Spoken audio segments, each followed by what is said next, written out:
नमस्कार बहिणींनो, government schemes आणि नवीन अपडेटमध्ये आपल्या सर्वांचे स्वागत आहे.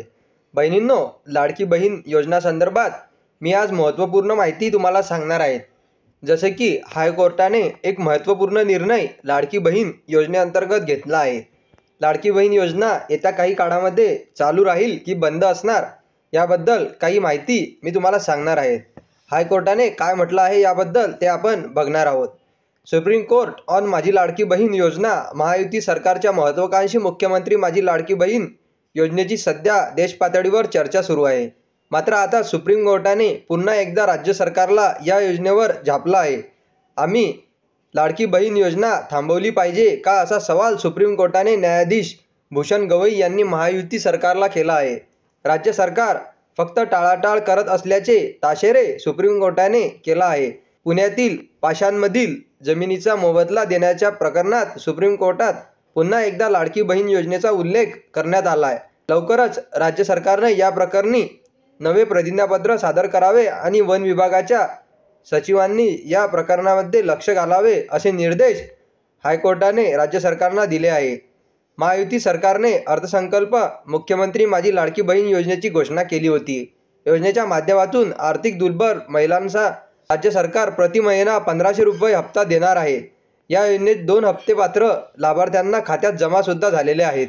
मुख्यमंत्री आणि दोन्ही उपमुख्यमंत्री या योजनेचा जोरदार प्रचार करत दिसत आहेत.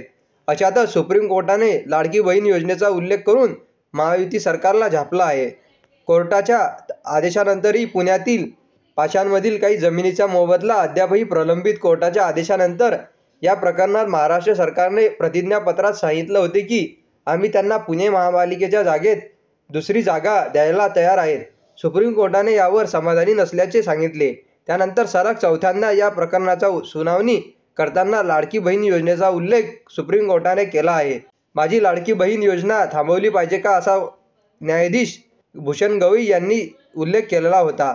न्यायमूर्ती बी.आर. गवई आणि केव्हा विश्वनाथ यांच्या खंडपीठासमोर टी.एन. गोदावरमन प्रकरणाची सुनावणी सुरू होती. एका फिर्यादीने दावा केला होता की त्यांच्या पूर्वजांनी 1950 पुण्यात 24 एकर जमीन खरेदी केली होती. 1663 मध्ये राज्य सरकार ती जमीन ताब्यात घेतली होती.